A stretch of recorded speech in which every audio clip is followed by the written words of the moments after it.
Welcome to Strangford, Northern Ireland, a place where history and natural beauty collide to create an enchanting tapestry. Today we'll delve into the origins and antiquity of Strangford while exploring the breathtaking landscapes that surround this picturesque destination.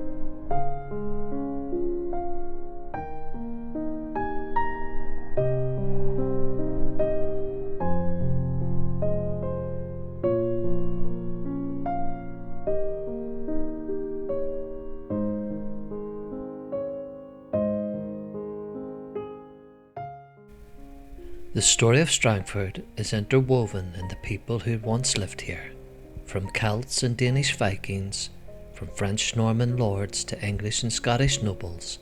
All have left an indelible mark on its fabric and landscape.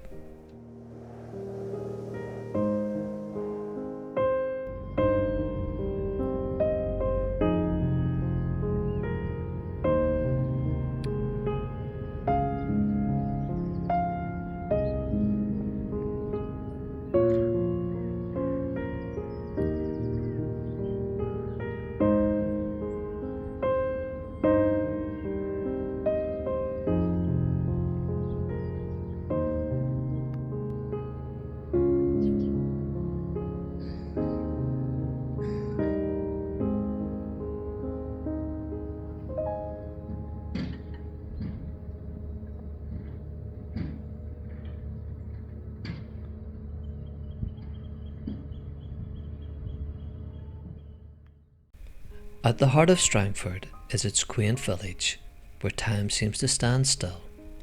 Only the bustle of people and cars awaiting the ferry across Strangford Narrows disturb its slumber. We wind our way through rows of charming cottages, local restaurants and small businesses, amidst historic buildings and old world charm.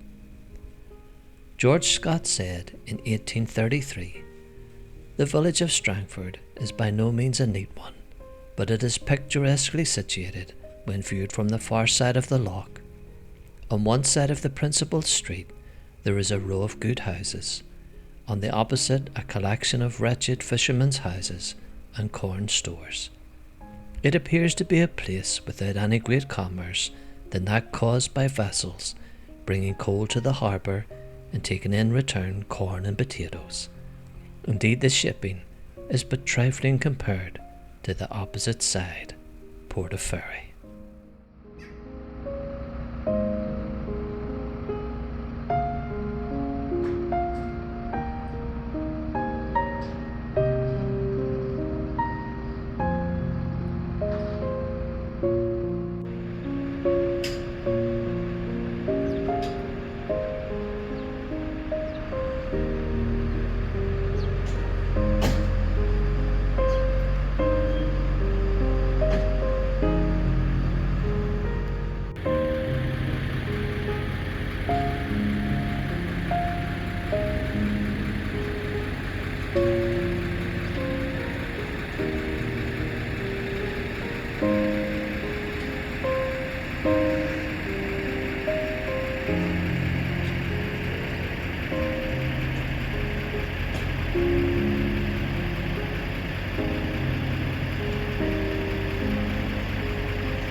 Here we are greeted by Strangford Castle. Like so many other tar houses dotted around the loch, it was built by the Savage family. Sir Thomas Savage, a military commander and politician, constructed the castle in the 16th century. It is a historic site and an excellent example of an Irish tar house, which was a common architectural style during that period. The castle has a rich history and has been renovated and restored over the years. Today it serves as a private residence.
Audley's Castle is named after the French Norman de Audley family who held land here from the 13th to the 17th century.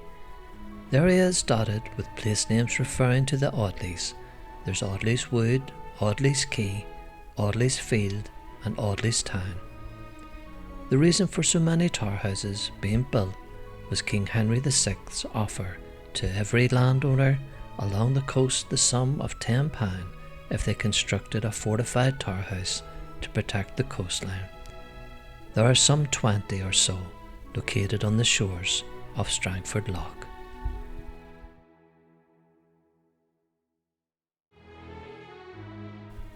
One of the crowning jewels of Strangford is Castle Ward, an 18th century mansion with a unique dual architectural style set against the backdrop of Strangford Loch.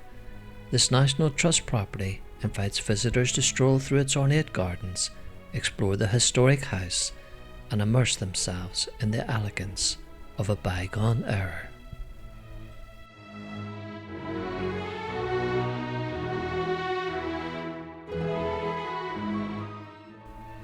In 1646, James Audley had to sell some of his lands to his rich neighbour Bernard Ward. The Ward family also lived in a defensive tar house just down the coast on the shores of Strangford Loch. 5 years earlier, the Audleys took part in the rebellion of 1641 and lost out to the English crown. Shortly afterwards, the Audleys were forced to sell the rest of their lands to the Ward family. The Ward estate grew into what is today the 820-acre domain of Castle Ward.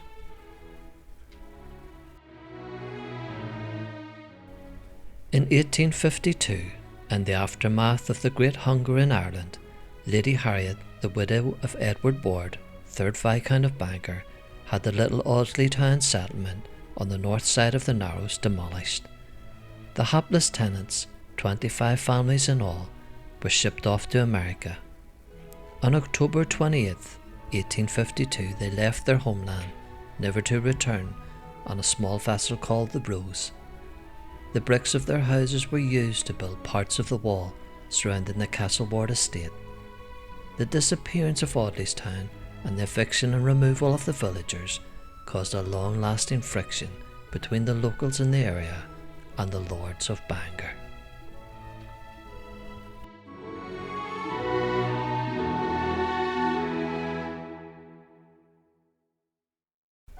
We are presented here by the First Catholic Church, dedicated to St. Mary Star of the Sea, Stella Maris. It was built in the village of Strangford in 1820, but was seriously damaged in an accidental fire in 1930. The current church was opened in July 1932 and later underwent extensive renovations.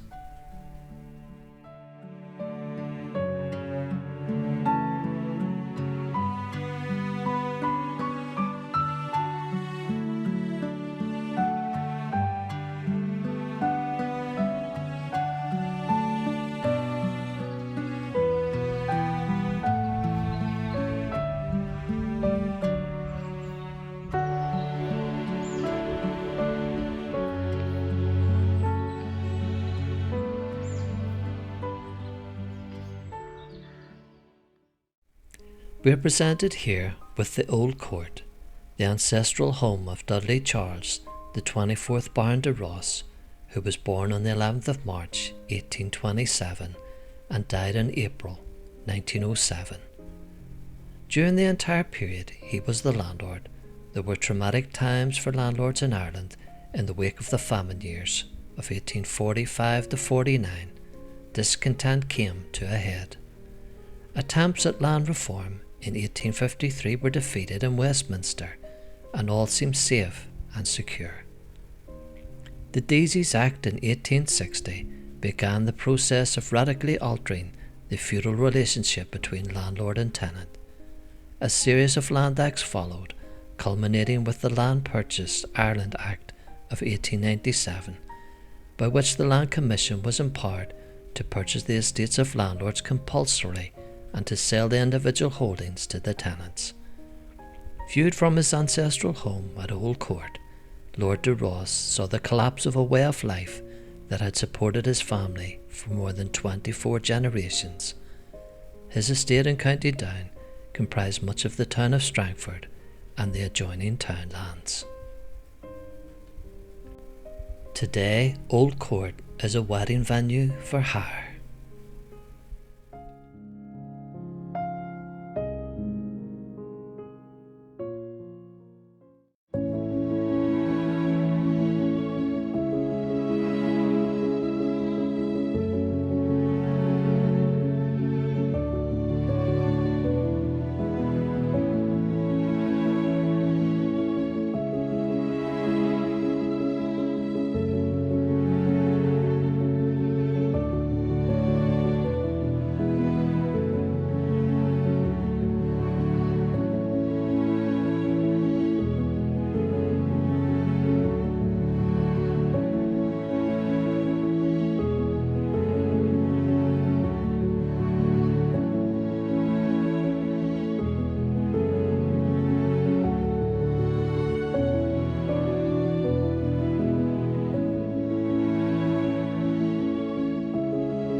Strangford is not just a scenic backdrop, it's a thriving ecosystem teeming with wildlife. The loch offers a haven for nature enthusiasts. Kayaking, sailing and boat trips allow visitors to experience the beauty of Strangford from a unique perspective.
It's evident that the quaint town of Strangford is not just a destination, it's a journey through time and the beauty of nature. From its ancient origins to its timeless landscapes, Strangford invites you to discover the essence of Northern Ireland.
Well, the sun sinks low on the golden sky. Shadows lengthen as the day